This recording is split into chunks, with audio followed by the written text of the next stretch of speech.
Deu Que a certo. graça, que a graça e a paz de nosso Senhor e Salvador Jesus Cristo seja com todos. Aqui, Pastor Mauro Alves, chegando para mais uma live. Paz do Senhor, Pastor Fábio. Pai do Senhor, meu amigo, pastor Mauro, prazer estar aqui com o senhor mais uma vez. E tenho a certeza que nessa sexta-feira que o Senhor nos proporciona, nós teremos aqui mais uma aula abençoada, né? Muito bom será, tenho certeza. Amém, graças a Deus. Vamos, então, trazer esse assunto hoje, que é um assunto muito importante dentro da escatologia bíblica, né? Até muito pouco falado, né, sobre o templo do milênio, que Verdade. faz parte de todo o arcabouço, né, doutrinário que envolve o milênio, e a gente vai discorrer um pouco sobre esse assunto aí, esclarecer algumas coisas, né? Seria bom até que os irmãos já fossem participando, compartilhando aí, já tem irmãos entrando. Paz do Senhor Danilo Lima, a minha irmã Andréia, Deus abençoe. Pastor Fábio, faça uma oração, por favor. Tá bom, vamos fazer. O meu celular aqui, eu preciso pegar um também aqui, que está dando um probleminha aqui. Eu não estou visualizando, mas vamos divulgando aí, vai dar certo, né? Sim. Senhor Deus e Pai, muito obrigado nesta noite pelo privilégio, pela oportunidade.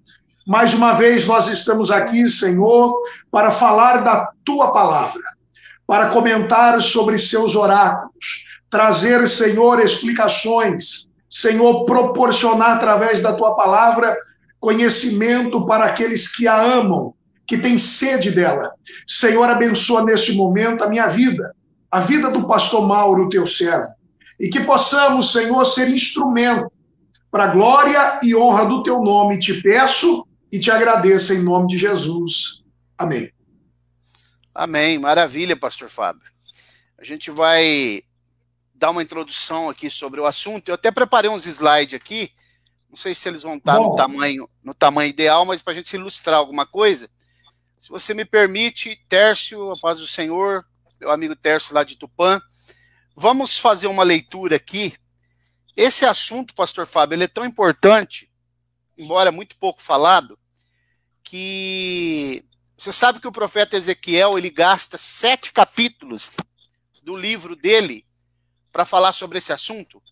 Eu sei, eu percebi, é verdade. Pois é. Então nós vamos ler no capítulo 40 do livro do profeta Ezequiel, versículo 1 até o versículo 4 por enquanto. Eu vou até compartilhar esse texto junto aqui, para a gente poder deixar bem claro aqui. Ezequiel capítulo 40, versículo 1 em diante, diz assim a palavra do Senhor. No ano 25 do nosso cativeiro, no princípio do ano, no 10º dia do mês, no ano 14, depois que a cidade foi conquistada, ele está falando aqui do cativeiro babilônico, né? Naquele mesmo dia veio sobre mim a mão do Senhor, e em visões de Deus me levou à terra de Israel, e me pôs sobre um monte muito alto, sobre o qual havia como que um edifício de cidade para a banda do sul. Levou-me, pois, para lá, e eis um homem cuja aparência era como de bronze, como a do bronze, tendo na mão um cordel de linho, uma vara, uma cana de medir. E ele estava em pé na porta. E disse-me o homem, filho do homem, vê com os teus olhos e ouve com os teus ouvidos. Põe no teu coração tudo quanto eu te fizer ver, porque para te mostrar foi tu aqui trazido. Anuncias, pois, a casa de Israel tudo quanto vires. Então, pastor Fábio, aqui é um texto que a gente está observando, livro do profeta Ezequiel. Nós sabemos que o profeta Ezequiel, ele é um profeta apocalíptico, juntamente com Daniel e Zacarias. Só que Ezequiel, ele é contemporâneo com Daniel. Entretanto, nós sabemos que Daniel era um profeta que ficava no palácio, enquanto que Ezequiel, ele se estabeleceu junto ao rio Quebar lá, né? Ficou por ali, e muitos textos que são utilizados no livro do Apocalipse, eles têm paralelos, né? Alguns chamam de quiasmos também, que são retratados no livro do Apocalipse. Então, essa visão que ele teve aqui, algumas coisas que me chamam a atenção aqui, é que as pessoas podem querer confundir, talvez, esse templo com o templo que será reconstruído pelo anticristo, ou construído pelo anticristo, sob supervisão dele, mas aqui tem algumas características que são diferentes. Primeiro que esse templo, lembrando também que o versículo 3 do capítulo 40 de Ezequiel, ele tem um paralelo com Apocalipse capítulo 11, porque uma cana semelhante de medir foi entregue para o apóstolo João, lá no livro do Apocalipse, no capítulo 11. Então, sim, perfeito. Esse templo, ele não tem especificação onde ele é. Você percebeu, pastor Fábio? Versículo 2.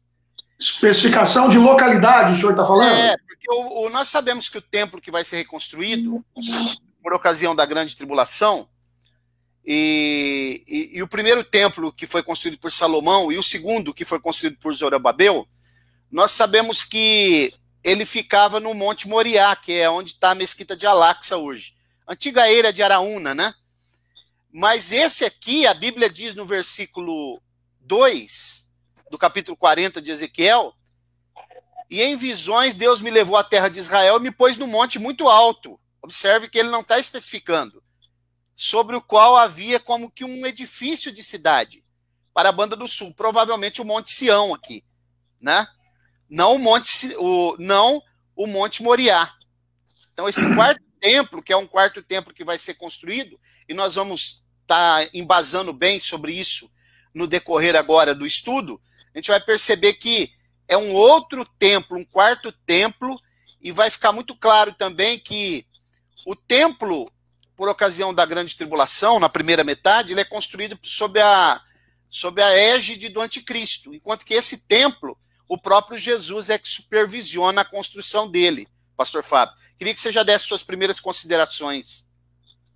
Pastor Mauro, aproveitando aí o ensejo, né, o comentário inicial que o senhor fez, só queria trazer aqui para a conversa, né, um comentário que aquele escritor J. D. White Pentecoste, no livro Manual de Escatologia, da editora Vida, sobre a questão da localização, ele especifica justamente isso, que esse templo, ele não será construído onde os demais foram.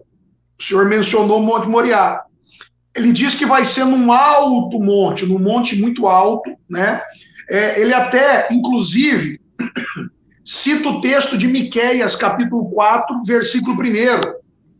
Está escrito assim, ó, só para a gente trazer aí para a conversa. Nos últimos dias, o monte do templo do Senhor será estabelecido no alto dos montes e se elevará sobre as colinas, né? Ele até usa esse sendo um dos textos, ele usa outros também, para especificar, né, que esse quarto templo aí, o templo do milênio, não será no Monte Moriá, mas será num alto monte, ele ficará em destaque, e as nações se afluirão e comparecerão até lá, né? Então, esse comentário inicial sobre esse tema aí, só queria ressaltar isso aí, até para o senhor também, né, comentar, mas eu acho que vai de acordo com o que o senhor está falando aí e apresentando. Não, eu concordo com ele, em parte, eu só tiro o texto de Miqueias 4, porque esse texto de Miqueias 4 é um texto idêntico ao texto de Isaías capítulo 2, que é o texto que está lá na ONU, nas Nações Unidas. Que esse texto, porque Miqueias e Isaías são contemporâneos também. Ele cita Isaías 2 também, nesse mesmo contexto, ele cita. Sim, é que Miqueias era um profeta que ficava no campo, Isaías ele era institucional, ele ficava no palácio, foi instituído pelo rei. Os textos são iguais, idênticos. Só que esse texto, quando a gente vai lançar outros textos que lançam luz nele, a gente percebe que esse monte, que ficará sobre os montes, é a Nova Jerusalém pairando sobre o Monte Sião. Ok? A Nova Jerusalém pairando sobre o Monte Sião. Mas eu concordo que será num monte distinto do Monte Moriá, que os outros três, Monte Moriá.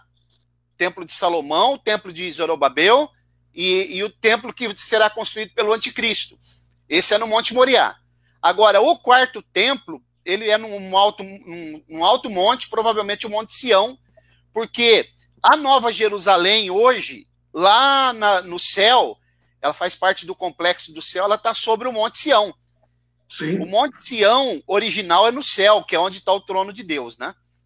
Então, o pastor Mauro, baseado nisso, ele também afirma, né, que especificamente não ficará em Jerusalém, é o que o senhor está dizendo, mas numa região que vai ser sagrada também, né?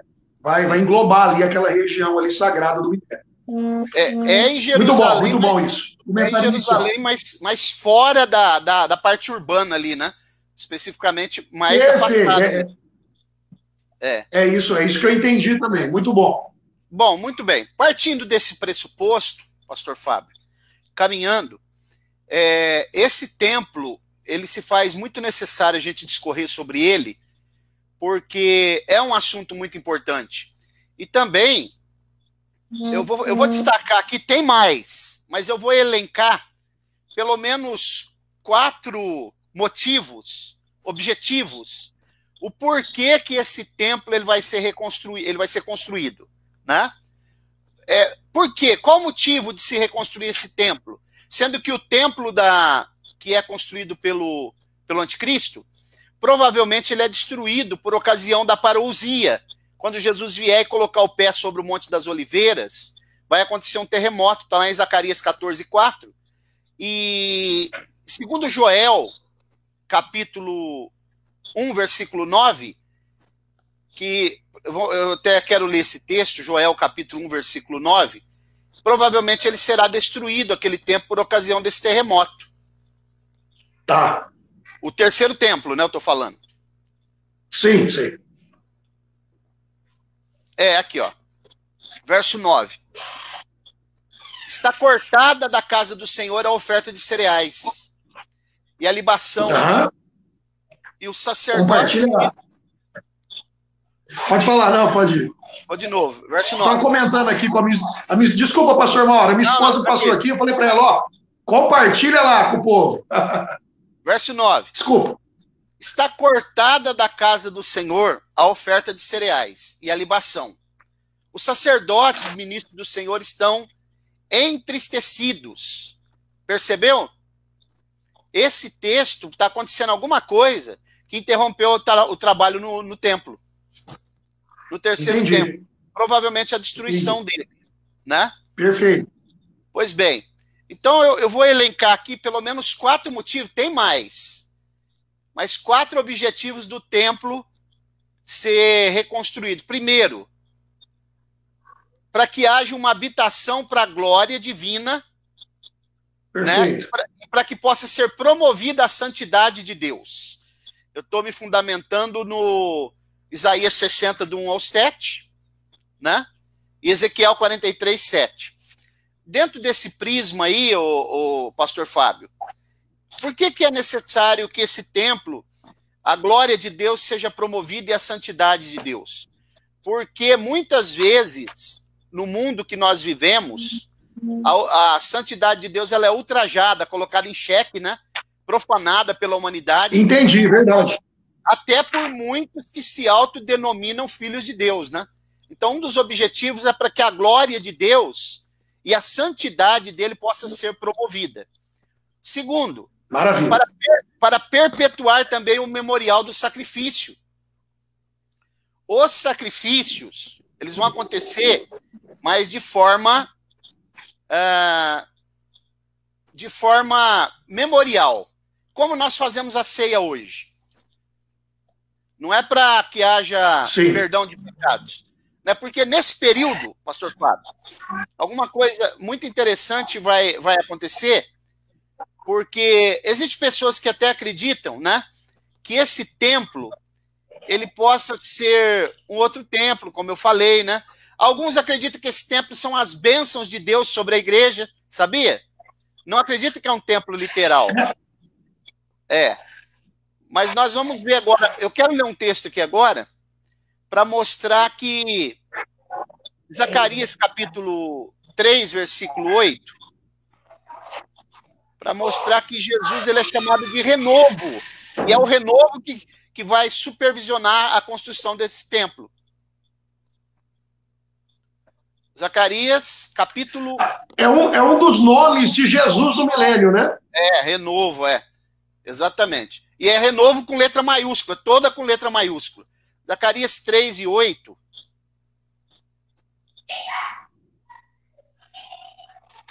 Vamos ler esse texto. À medida que os irmãos forem colocando aí também as perguntas, os comentários, né? A gente vai fazendo considerações. Olha o que diz a Bíblia, vou compartilhar aí esse texto. Diz assim, ó. 3 e 8.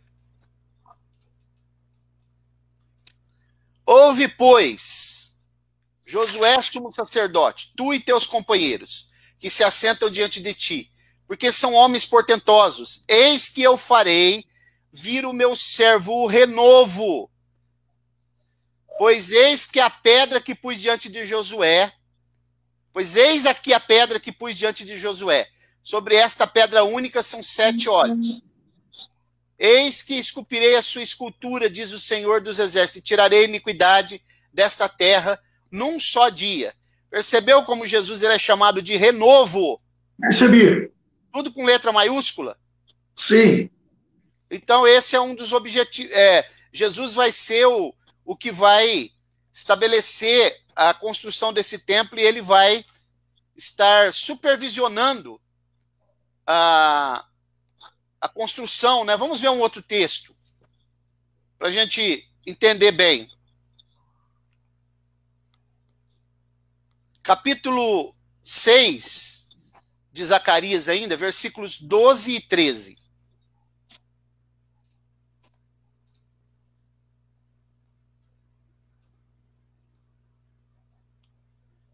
Vamos compartilhar aqui. Capítulo 6, versículos 12 e 13. Diz assim, ó. Fala-lhe dizendo, assim diz o Senhor dos Exércitos, eis aqui um homem cujo nome é Renovo. Ele brotará do seu lugar e edificará o templo do Senhor. Edificará. 13. Ele mesmo edificará o templo do Senhor, receberá a honra real, assentar-se-á no seu trono e dominará. E Josué, o sacerdote, ficará à sua direita. E haverá entre os dois o conselho de paz. Percebeu, pastor Fábio? Percebi, muito claro, hein, pastor Mauro? É ele que supervisiona, é ele que reconstrói. O anticristo, ele é o arquiteto e construtor. Exatamente. E o nome dele é Renovo, sempre com letra maiúscula. Renovo significa rebento, raiz, ele é o renovo, o rebento de Jessé, que Isaías fala. Glória a Deus mesmo. Pode comentar aí. Não, muito bom, né, esse comentário. Eu apenas glorifico a Deus aqui, pastor Mauro. Tá claro, muito claro, né? Essa questão de Jesus aí, o senhor fazendo a diferenciação, né, entre os outros templos e especificamente o quarto templo, né? E é importante a gente deixar isso claro, né, para que não haja confusão, né? Terceiro templo é uma coisa, tá? Grande tribulação, anticristo. Quarto templo, o arquiteto construtor é o mestre, é Jesus, chamado de Renovo, que é um dos nomes aplicado a ele no milênio, né? Muito bom, muito bom. Então, aqui eu já vou mandar um abraço aí para Simone Silva, Mãe Eliene, Marco Silva, Luiz Pereira, Mãe Isabel, Danilo Lima, Tércio, Ana Maria da Silva, irmão Marcos Silva, todos os irmãos que estão sintonizados aí, minha esposa, irmã Roberta, Deus abençoe. E a Taíde, sim. O senhor então falou aí 3 propósitos, então, da construção do templo, aí, demonstrar a santidade de Deus, né? Prover uma habitação para sua glória, e em terceiro lugar, o senhor falou para perpetuar o memorial do sacrifício. Tem mais ainda, né? Pelo menos mais um, né? Tem mais, mas eu vou falar mais um aqui.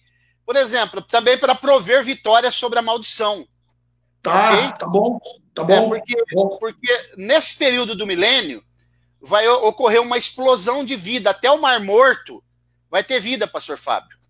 Segundo Ezequiel 47, do 1 ao 12, o Mar Morto vai ter vida. Ele já chama morto porque não tem vida, não tem oxigênio. Justamente.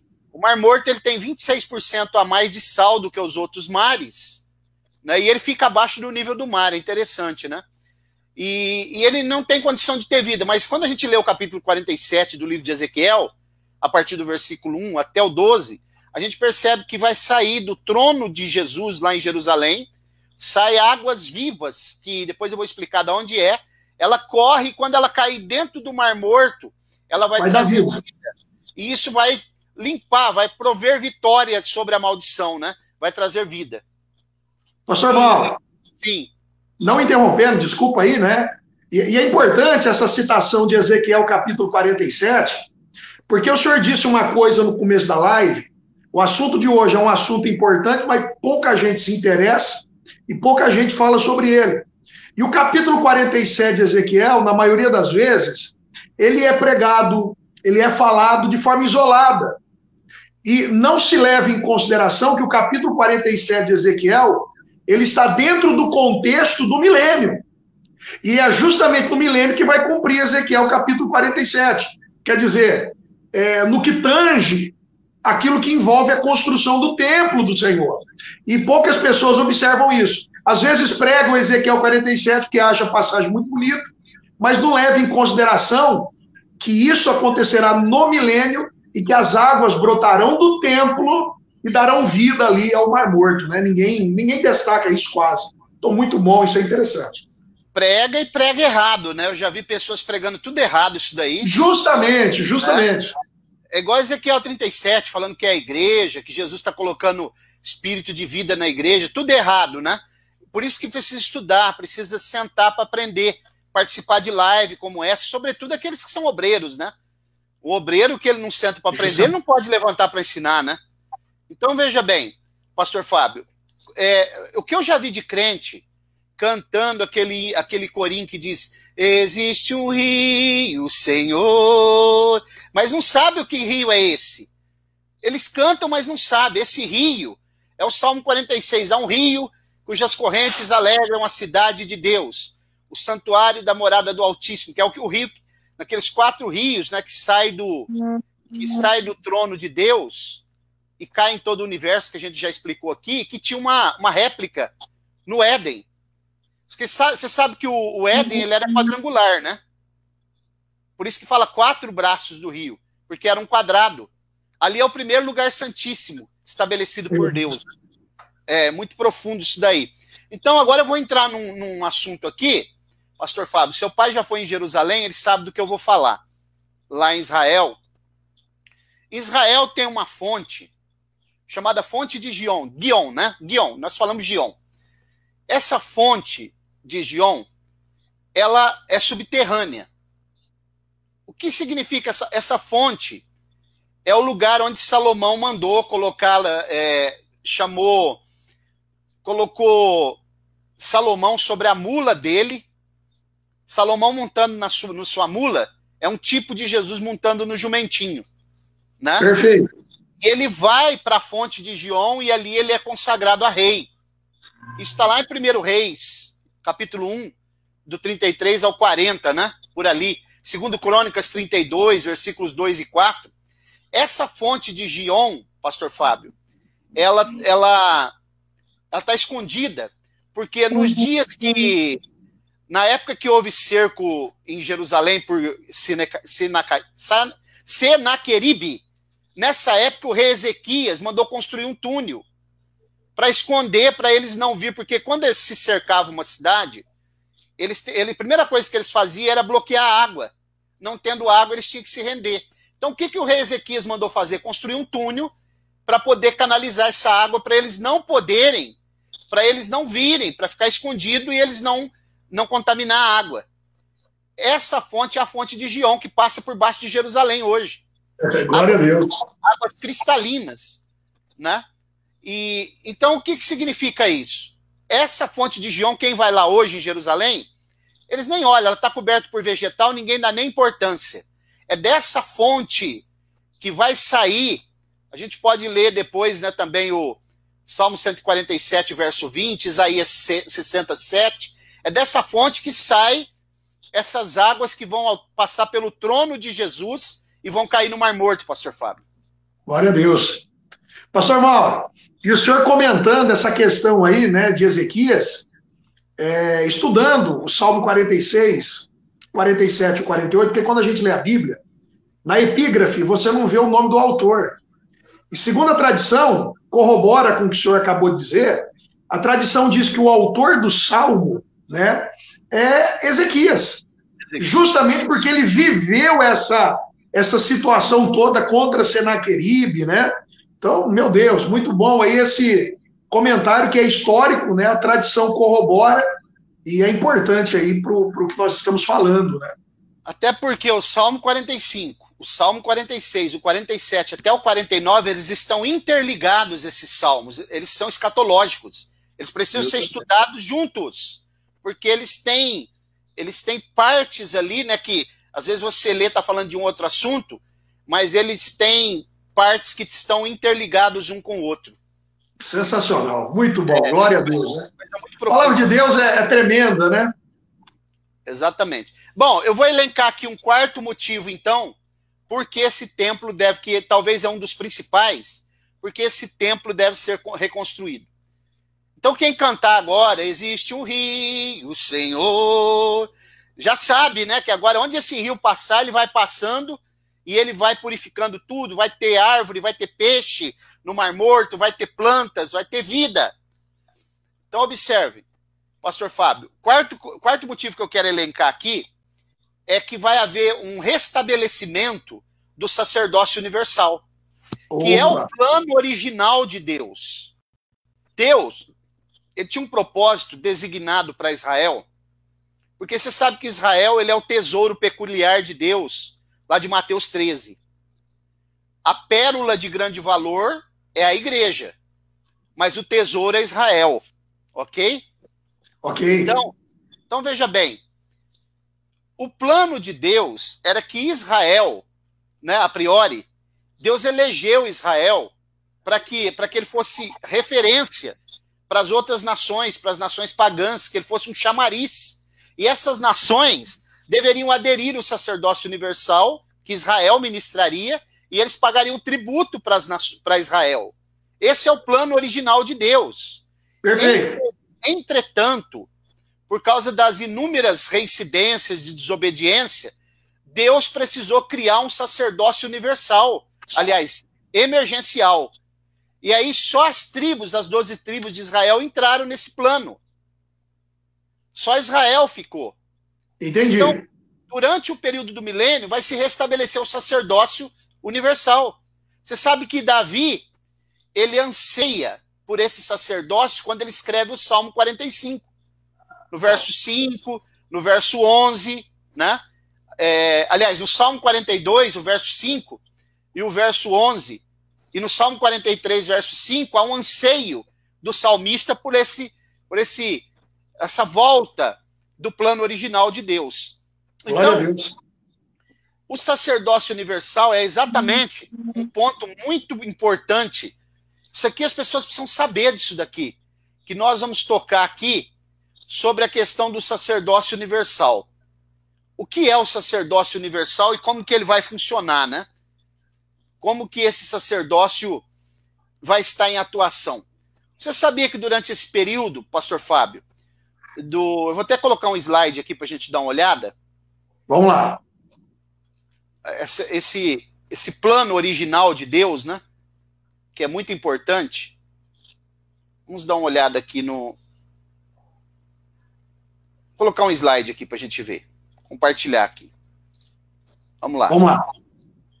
Se tiver bom o slide, você fala. Não sei como que tá. Se tá dando para ver bem. Vamos ver. Ah, tá legal. Tá legal. Tá, né? Bom, tá legal. Então o propósito... Não dá para ler a letrinha, mas o senhor vai lendo e a gente vai vendo as figuras aí. Ah, tá ok, então. Então aqui, ó, a gente vê uma imagem ilustrativa aqui, né? Nessa parte aqui, ó, que é uma planta do milênio, que o texto é Ezequiel 40, 48 e 49. Aqui nós vemos a questão do plano do sacerdócio universal de Deus. Está em Josué capítulo... aliás, Êxodo 19, 5 e 6, né? Que é o que Deus... Vamos ler esse texto, Êxodo 19, 5 e 6?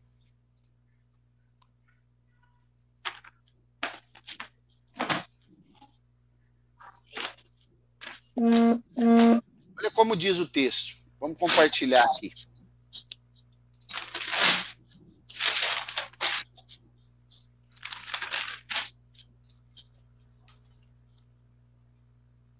Diz assim, ó. Agora, pois, se atentamente ouvirdes a minha voz e guardardes o meu pacto, ou a minha aliança, então sereis a minha possessão peculiar dentre de todos os povos, porque minha é toda a terra, e vós sereis para mim reino sacerdotal, nação santa. São estas as palavras que falarás aos filhos de Israel. Percebeu aí o projeto original, pastor Fábio? Percebi, muito claro, muito claro.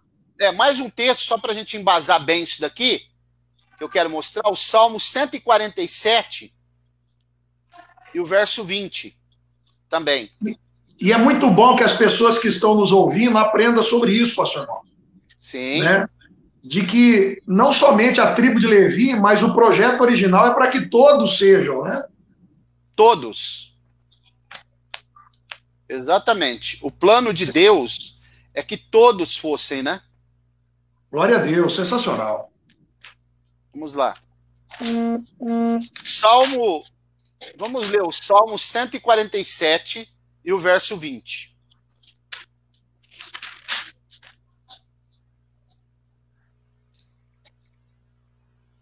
Deixa eu achar aqui. Olha como diz esse texto, que interessante.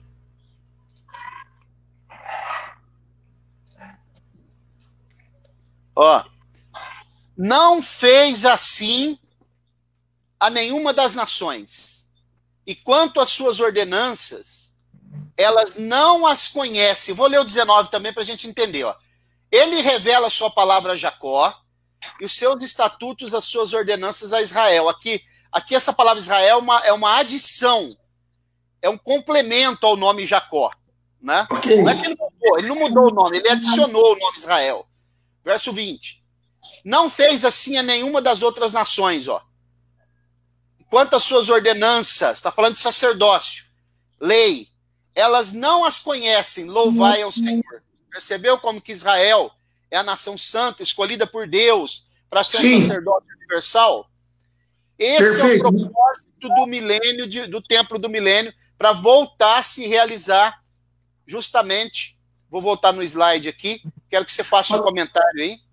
Pastor Mauro, é sensacional, porque a gente observa o senhor falando que isso se cumprirá no milênio, e a gente observa também que tudo que Deus prometeu a Israel, né, desde as alianças, né, passando por essas palavras proféticas, elas vão se cumprir no milênio. Né? As 4 principais alianças plenamente se cumprirão no milênio, a palestínica, a aliança abrâmica, né, e outras, né, davídica, elas se cumprirão plenamente no milênio. O milênio será especial para a nação de Israel. Todas as promessas, literalmente, se cumprirão. Sim, exatamente. O que eu quero mostrar aqui, pastor Fábio, ó. Então essa questão do sacerdócio universal ficou bem entendido, né? Sim. Aqui a gente vê aqui, ó, eu até fiz uma ilustração aqui, né, do sacerdócio universal, mas eu quero dar uma explicação sobre isso agora. É uma questão muito importante agora, que é bom que as pessoas prestem bem atenção para a gente entender uma coisa aqui, que eu quero compartilhar. Durante esse período de atuação, voltam os sacrifícios que eu falei, que na verdade são sacrifícios memoriais, né? Perfeito. E nesse período, pastor Fábio, tem uma coisa muito importante. Você sabia que nesse período, os levitas, os descendentes de Arão, eles não vão poder entrar lá no templo? Oh. Porque o templo, ele vai ter uma porta. Sabe essas portas giratórias de banco? Sim. Vai ser semelhante àquelas. Portas giratórias, né? Querubins nas portas, palmeiras. Você sabe por que tem palmeiras? Em todos os templos tem essas árvores plantadas de palmeiras? Não. Porque elas são árvores que se parecem com querubins. Ah, Você pode ver quando uma palmeira está ventando, ela fica assim, parece que está batendo asa. verdade. Entendeu? E nos templos, no tabernáculo e nos templos, tinha desenhos dos querubins e de palmeiras plantadas no átrio, porque elas se parecem com querubins. Glória Então, a Deus. isso é muito importante porque os levitas, eles não poderão, eles serão diáconos. Como o diácono fica na porta, eles vão Sim. ficar. Davi vai ser um corregente com Jesus no templo. E a Bíblia diz que o príncipe entrará lá para comer pão. Davi ressurreto, reforçando, né? Para o pessoal entender. Sim, ele vai ressuscitar para entrar para o milênio, porque os patriarcas do Antigo Testamento ressuscitam no final da grande tribulação, entram para o milênio, e Davi fará um papel de corregente. Perfeito. Ele é rei, mas ele é chamado de príncipe, né? E os levitas, pastor Fábio, eles não vão poder, com exceção de uma classe, que são os descendentes de Finéias. Ok? Os Zadoquitas? Serão os Zadoquitas? Zadok é descendente de Finéias. De Finéias, perfeito. Sim. Aquele sacerdote que a gente vê no livro de Zacarias, com as vestes sujas, manchadas, que ele é chamado de Josué lá, ele é descendente de Finéias. Olha. E Zadok, ele vai ter um papel preponderante. O único descendente de Arão que poderá entrar lá no templo para fazer serviço é os descendentes de Zadok. O restante de Arão, eles mudam e ficam lá fora. Eles vão ajudar a imolar os animais, vão fazer serviço de porteiros. Porque lá o sacerdócio que vai estar imperando é o sacerdócio de Melquisedeque. Agora, por que, pastor Fábio? Por que os descendentes de Arão, só deles, somente os Zadoquitas, vão poder fazer esse trabalho? Por quê? Olha, eu imagino por causa do papel de Zadok nos reinados de Davi e no reinado de Salomão. Né, imagino que seja isso. Mas se além disso tiver outra coisa, eu quero que o senhor nos ajude aí. Vou mostrar um negócio aqui agora. Quem está preparado aí, se prepare, anote, porque isso aqui não é para qualquer cabeça. Ok? Vamos lá. Isso aqui, ó, pastor Fábio, isso aqui, ó, isso que nós estamos fazendo aqui, isso aqui é uma aula seleta. Isso aqui é uma aula seleta, né? Isso aqui é aula de faculdade, profundidade bíblica. Isso aqui não é para qualquer cabeça. Não adianta, isso aqui é aula seleta. Isso aqui, quem participar dessas aulas, ele vai subir de patamar. Então, glória a Deus. Observe, vamos ler um texto em Números, capítulo 21, que eu vou elucidar uma coisa aqui agora. Vamos lá. O porquê que esses descendentes de Zadok, eles vão poder participar. Números 25. Observe. A partir 25? a partir do versículo 1. O que tem a ver isso aí, pastor Mauro? Números com... Vamos lá. Nossa. Ora, Israel demorava-se em Chitim, e o povo começou a prostituir. Vou pôr esse texto aí na tela. Senão, vamos lá. Muito bem. Israel demorava-se em Sitim e o povo começou a prostituir-se com as filhas de Moabe. Presta muita atenção nesse texto. Pois elas convidaram o povo aos sacrifícios e aos seus deuses, e o povo comeu e se inclinou aos seus deuses. Isso aqui, eu vou fazer uma exegese aqui, pastor Fábio. E como nós estamos numa aula, eu não quero que ninguém se assuste do que eu vou falar, porque é a Bíblia aqui. Ninguém pode se assustar com a Bíblia. Eles estavam num lugar chamado Sitim, e os jovens de Israel começaram a se prostituir com as filhas dos moabitas. E o que aconteceu? E com as midianitas também, que eram as mulheres mais sensual da época.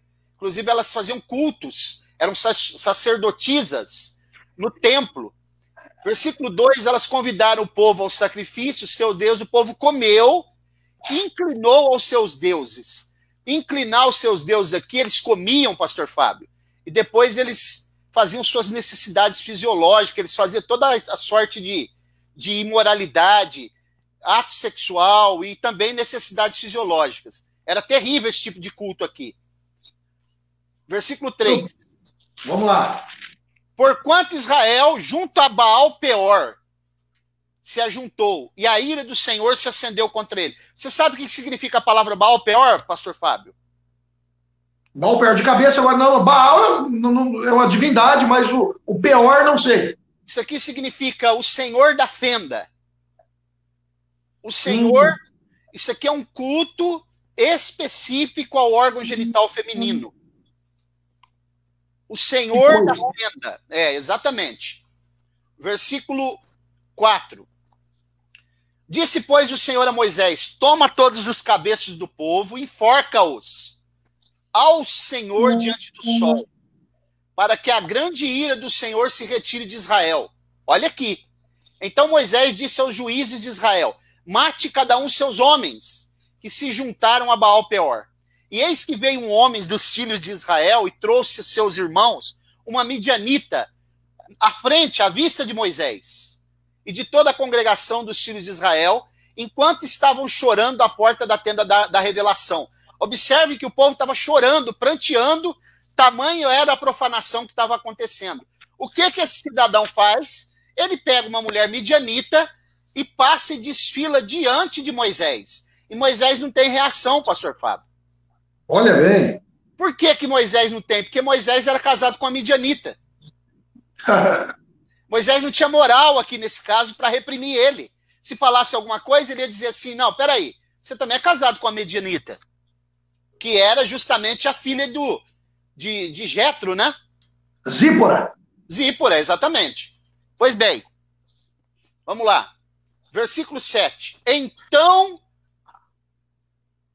vendo isto, Finéias, filho de Eleazar, porque Arão, ele tem 4 filhos, né? Um deles era Eleazar. Olha o que a Bíblia diz. Que era Nadab, né? Abiú, Eleazar. Isso. Vendo isso, Finéias, filho de Eleazar, filho do sacerdote Arão, levantou-se do meio da tenda da congregação, tomou na mão uma lança, foi após o israelita, entrando na sua tenda, atravessou a ambos, ao israelita e a mulher pelo ventre. Então a praga cessou de sobre os filhos de Israel. Porque o que ele estava fazendo dentro da tenda? Fazendo sexo com a midianita. Olha o que o filho de Finéias. Versículo 9. Os que morreram daquela praga foram 24.000. Então disse o Senhor a Moisés, preste atenção agora: Finéias, filho de Eleazar, filho do sacerdote Arão, desviou a minha ira sobre os filhos de Israel, pois foi zeloso com o meu zelo no meio deles, de modo que no meu zelo não consumi os filhos de Israel. Portanto, dize-lhe: eis que lhe dou o meu pacto de paz, e ele será para ele e para a sua descendência depois dele, o pacto de um sacerdócio perpétuo, porquanto foi zeloso pelo seu Deus e fez expiação pelos filhos de Israel. Sensacional isso. Sensacional. Por que Zadok vai atuar lá dentro do templo do milênio? Percebi. Né? E olha bem, Finéias era neto de Arão e ele é da linhagem de Arão mesmo, né? Direta, né? Direta. Só que sensacional. Todo o restante da linhagem de Arão não vai poder, vai ser só diácono, lá fora. A linhagem de Zadok, que é descendente de Finéias, lá dentro.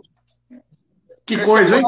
A honra de Deus. Honra sensacional, como Deus é fiel, né, pastor Mauro? E como ele leva em consideração essas atitudes nossas, né, de fidelidade, de compromisso com ele. Só para lembrar aqui, os 4 filhos de Arão, Nadab, Abiú, Eleazar e Itamar. Então, a descendência de Eleazar, né, a linhagem dele, vai ter esse privilégio. Sim. Foi de onde veio Zadok.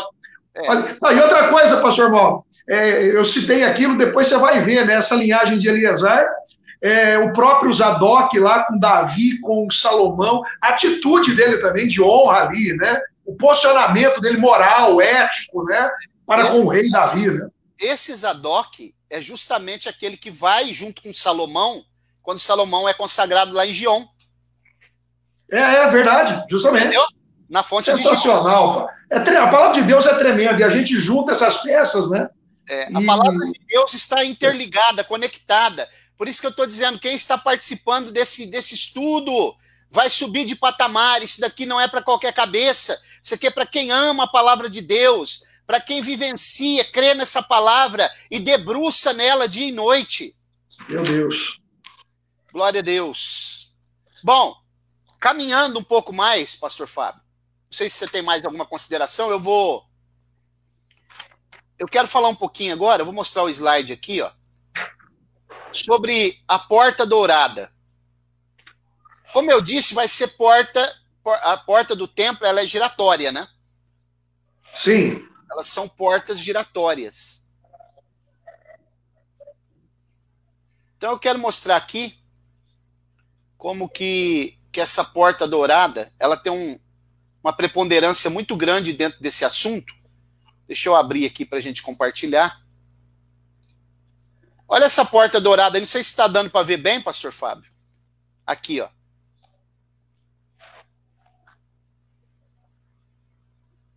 Essa porta, inclusive o pastor João Donizete também, ele passou aqui de frente a essa porta aqui, ó, não sei se dá para ver, aqui tem um cemitério, um pequeno cemitério. Sim, sim, sim. Por que esse cemitério aqui? Porque não é para passar ninguém aqui. Você sabe que judeu não pisa onde tem cemitério, né? Onde tem morto, sim. Não, ele não pisa. Então aqui, ó, aqui existe um pequeno cemitério, aqui ela está fechada. Que porta é essa? Essa porta é a porta chamada Formosa, que dava acesso ao templo. Atrás dessa porta existe todo o complexo onde era o templo. Quem quer ir no templo tem que dar a volta, ele não passa por aqui, porque ela está fechada.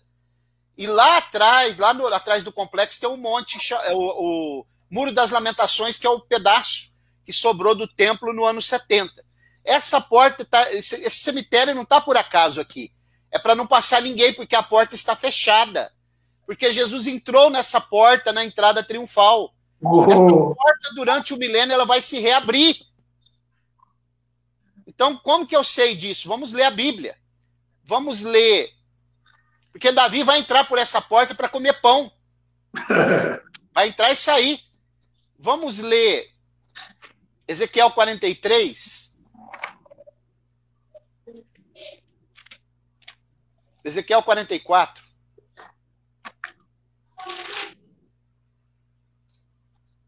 Olha que texto, que interessante, que coisa linda esse texto. Glória a Deus. Como a Bíblia é, ela continua fechada. A porta continua fechada. Até hoje, né? Que coisa sensacional. Versículo 1. Vou compartilhar o texto aqui para a gente ver. Vamos lá. Glória a Deus. Então me fez voltar para o caminho da porta exterior do santuário. Exterior, quer dizer, aquela que vai dar acesso lá dentro do templo. A qual olha para o oriente, e ela estava fechada. Você sabe por que essa porta ela é voltada para o oriente, pastor Fábio? Para o lado do nascimento do sol? Porque Jesus é o sol da justiça? Também. Mas por onde ele entrará? Todos os templos, desde o tabernáculo, ele era construído com a porta da frente voltada para o sol. Quando o sacerdote entrava, isso está no Salmo 19, versos 4 e 5. Quando o sacerdote entrava, ele entrava de costas para o sol, que era o Deus Ra, o Deus Sol, e entrava para adorar o Deus vivo. Quando ele saía de fasto do tabernáculo, do templo, com as costas viradas para o sol. Então, por isso que ela é voltada para o sol. Olha, velho. É só ler o Salmo 19, versos 4 e 5 por ali. Está escrito lá, neles pôs uma tenda para o sol, né? Então, no verso 1 aqui, ó, então me fez voltar para o oriente, para o caminho da porta do santuário que olha para o oriente. E a porta estava fechada. Verso 2.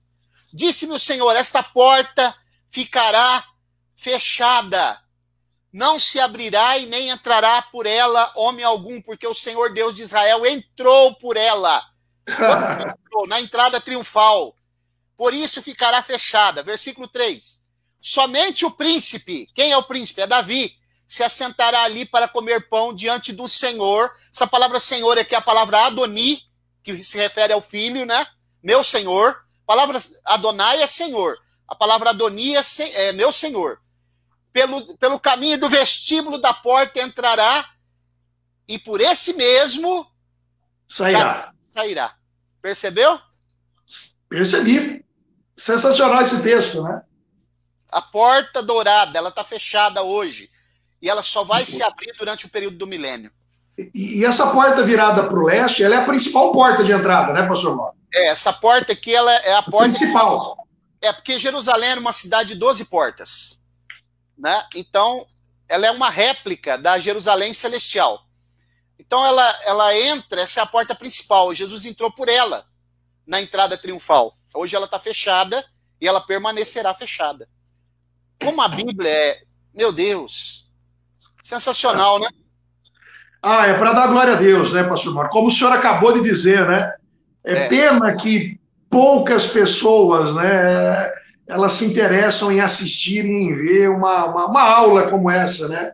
E aprender coisas preciosas, mas bem-aventurados é aqueles que estão aí na live assistindo e aprendendo. Parabéns, muito bom, né? E vamos aproveitar e pedir para os irmãos. Eu acho que eles estão gostando demais, porque até agora não chegou pergunta nenhuma, né? Então, os irmãos que estão participando aí, né, tenha liberdade, tá? Tenha liberdade. Mande a sua pergunta, porque é a hora. Dê uma olhada na hora aí, 52 minutos de live. O tempo está passando rápido. Eu vou pôr o texto aqui, pastor Fábio, que prova que aquela porta ela é giratória igual a porta de banco. Então, vamos lá. Ok? Você vê que conexão que tem aquele texto de Números 25 com essa questão do sacerdócio de Zadok, é fantástico. Olha, eu vou ser sincero para o senhor, da aula de hoje, assim, eu acho que foi o ponto... culminante. Foi o ponto mais culminante, assim, foi sensacional. Essa questão foi ótima. Eu vou mostrar aqui agora que essas portas, elas vão ser como portas de banco. Ezequiel 41. Vamos dar uma olhada aqui no Ezequiel 41, a partir do versículo 23. Olha como diz a palavra do Senhor.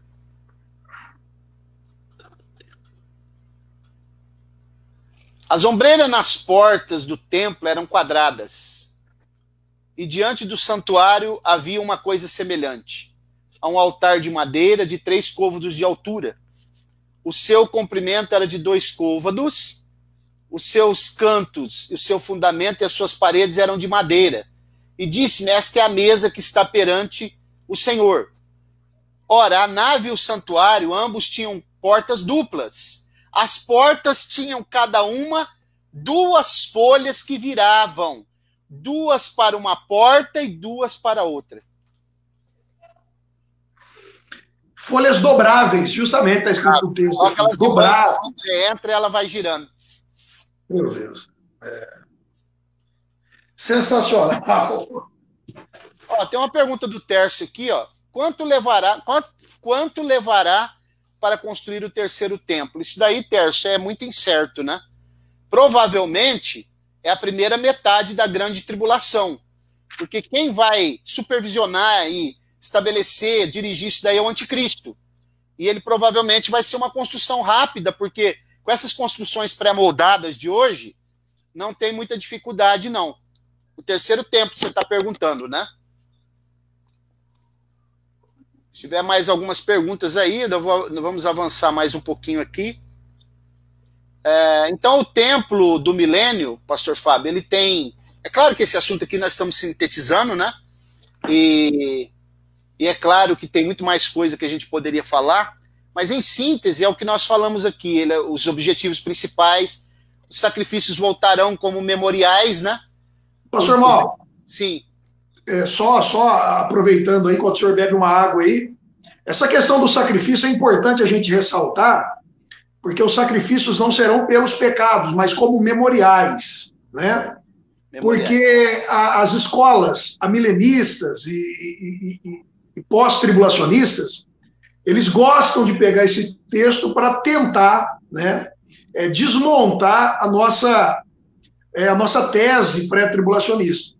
Mas, obviamente, que isso aí cai por terra, biblicamente, né, dá para a gente provar isso. Então, esse sacrifício é memorial. É como se fosse, para os irmãos entenderem hoje, qualquer coisa o senhor me corrija aí, numa linguagem bem simples, é um memorial como a ceia do Senhor hoje, né? É parecido, porque a ceia também é um memorial, a gente traz em memória, assim como será o sacrifício naquela época. Seria isso? Sim, exatamente. E importante ressaltar também, por isso que eu falo, pastor Fábio, tem tanta gente dando aula na internet aí, de vez em quando a gente liga, falando tanta besteira, né? A gente escuta aí pessoas falando tanta besteira, porque não vai estudar, não vai se aprofundar. Esses dias eu estava até vendo um cidadão falando que o sacerdote era o sacerdote que imolava o animal quando o animal chegava lá no tabernáculo. Isso é uma besteira tão grande, porque o sacerdote ele não tinha essa prerrogativa de imolar o animal. Quem imolava o animal era quem levava o animal. Ele levava o animal, o sacerdote tinha uma espada de ouro, que se fazia o carete, chama carete. Então o sacerdote entregava essa espada para ele, e a pessoa que levava o animal, ela colocava a mão sobre a cabeça do animal, num ato de transferência do pecado para aquele animal, depois a pessoa mesmo imolava. E quando a pessoa levava, ele ia imolar, o sacerdote ficava perto. Então não poderia, a pessoa tinha que ter prática, porque se ela levasse a espada para frente e puxasse para trás, ela podia manchar a veste do sacerdote. Por isso que Josué estava com a veste manchada em Zacarias, né? Porque falta de habilidade para se imolar o animal. Mas não era o sacerdote, porque mão de sacerdote não é para matar, é para dar vida. Glória a Deus, glória a Deus. Entendeu? Tá ótimo, sensacional. E por que eu estou falando isso? Porque no período do milênio, quando voltar a se oferecer e imolar animais, é justamente aqueles que são levitas, que não são sacerdotes, que não fazem parte da família de Zadok, que vão ajudar a imolar os animais e vão ficar como porteiros. Isso aqui é muito importante as pessoas saberem, né? Bem claro, ficou bem explicado também. Exatamente. E deixa eu ver mais alguma coisa aqui que eles estão colocando. Compartilhando a live. Deixa eu mandar um abraço aqui, pastor Mauro, para minha mãe e meu pai, está sempre ligado. A minha mãe e meu pai estão ligados aí em todas as lives, né? Gilson, Deus abençoe, presbítero Gilson, esteve aqui em casa hoje, glória a Deus, bom vê-lo. E glória a Deus aos irmãos que estão sintonizados. A irmã Roberta, Deus abençoe, né? Glória a Deus. Pastor Fábio, o Luiz Pereira está colocando outros propósitos também, será promover o centro do governo divino? Também, Luiz, até porque uma das coisas também muito importante que está ligado com isso é o evento chamado Babel, pastor Fábio. Porque lá em Babel, Deus mandou que eles se espalhassem pela terra. Para que se espalhar? Para que já começasse essa questão de haver uma interação entre as nações.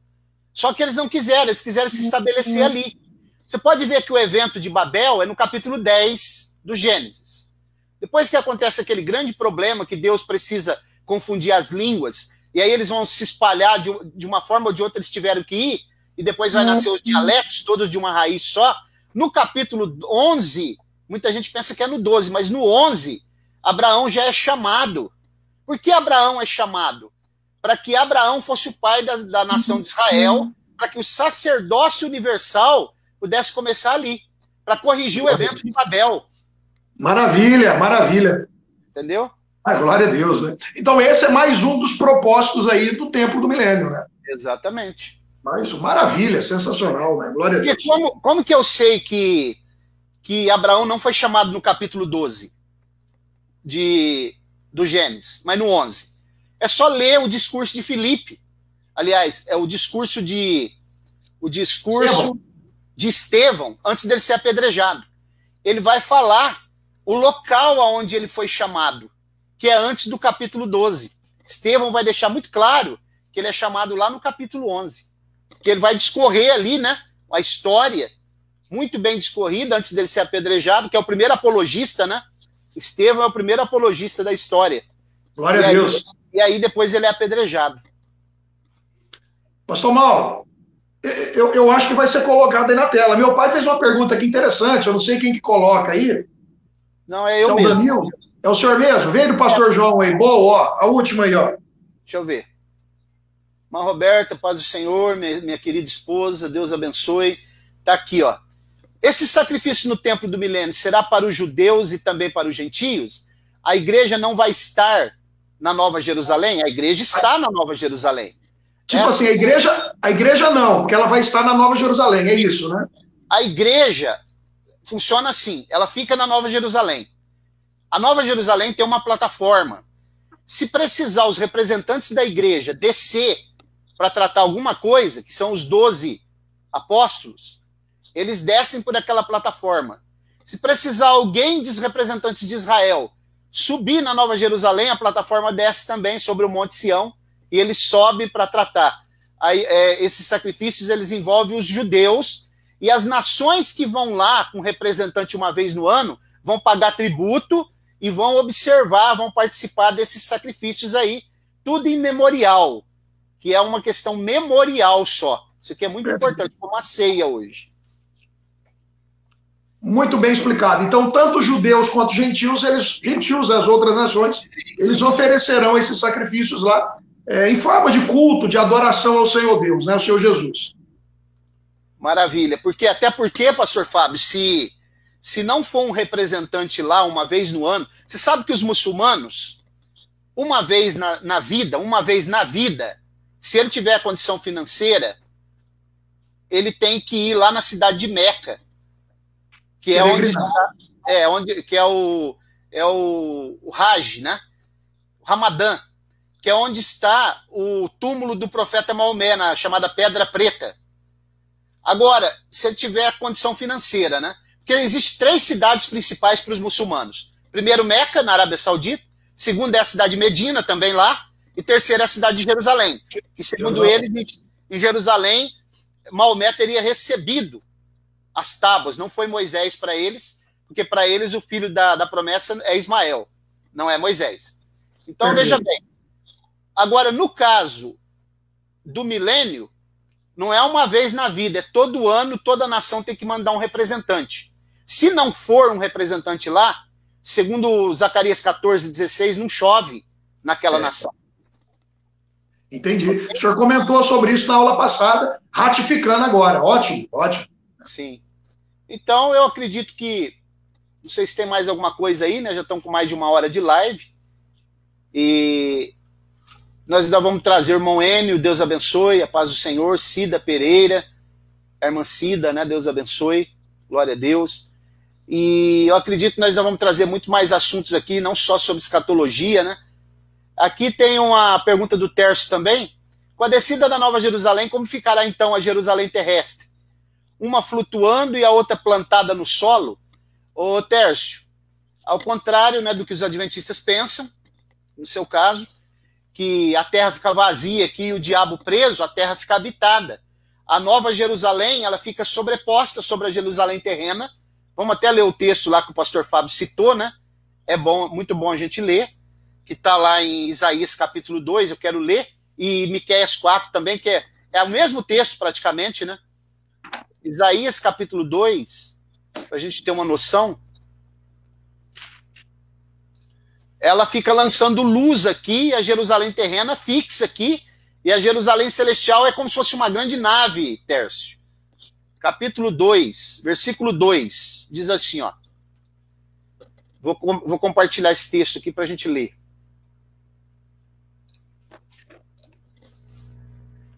Acontecerá, versículo 2, acontecerá nos últimos dias que se firmará o monte da casa do Senhor. Será estabelecido como o mais alto dos montes e se elevará por cima dos outeiros. Aqui, pastor Fábio, tem que ser algo móvel. Porque como que um monte fica sobre outro monte? Tem que ser algo móvel. Ó. Né? Estabelecido com o mais alto dos montes e se elevará por cima dos outeiros. E concorrerão a ele todas as nações. Verso 3. Muitos povos e dirão, vinde, subamos ao monte do Senhor, à casa de Deus, de Jacó, para que nos ensine os seus caminhos, e andemos nas suas veredas, porque de Sião o quê? A Nova Jerusalém, o complexo do céu, sairá a lei, e de Jerusalém, a cidade terrena, a palavra do Senhor. Perfeito. Aí o texto, Tércio, acredito que esse texto, ele elucida bem, né? E eu acredito que Se não tiver mais nenhuma pergunta, pastor Fábio, pode fazer mais algumas considerações. Pastor Mauro, não, a gente está chegando no final da live, eu só quero agradecer a Deus mais uma vez pela oportunidade, pelo privilégio, né? Agradecer os irmãos que ficaram aí conosco, porque as pessoas que estão conosco, é interessante, né? Elas permanecem quase que do começo ao fim, né? Ficam ali atentos, observando. Então, antes do senhor responder o Tércio aí com a nova pergunta, eu quero desde já agradecer a Deus aqui, louvar o Senhor por essa oportunidade e avisar os irmãos que na próxima semana, permitindo o Senhor, nós estaremos aqui novamente, porque tem muita coisa para a gente falar ainda, tem a prisão de Satanás, a batalha de Gog e Magog, né? Depois julgamento do trono branco e depois novos céus e nova terra, aí para a gente concluir os assuntos aí escatológicos, segundo a nossa escola, pré-tribulacionista, pré-milenista, dispensacionalista e futurista. Deus te abençoe. Vamos lá. Tércio, o último inimigo a ser destruído será a morte. Como conciliar o texto que diz que a pessoa morrerá com 100 anos e Apocalipse 21 diz que lá não haverá morte? É porque o texto de Apocalipse 21 não está falando do milênio, Tércio. No milênio, a longevidade volta, segundo Isaías 65, 25. Né? A longevidade volta, as pessoas morrerão de morte natural. Com 100 anos ainda é jovem. O texto de Apocalipse 21 que você está falando não se refere à terra, mas se refere ao céu, a Nova Jerusalém e o céu, onde não haverá morte. Ok? Esse texto está em harmonia, ele não está desconexo um do outro, com certeza. Isso aí é muito fácil de entender. Até o texto de Isaías, vou ler o último texto para a gente terminar. Vou ler aqui o Isaías 65, 25. Diz assim, ó. Vamos lá.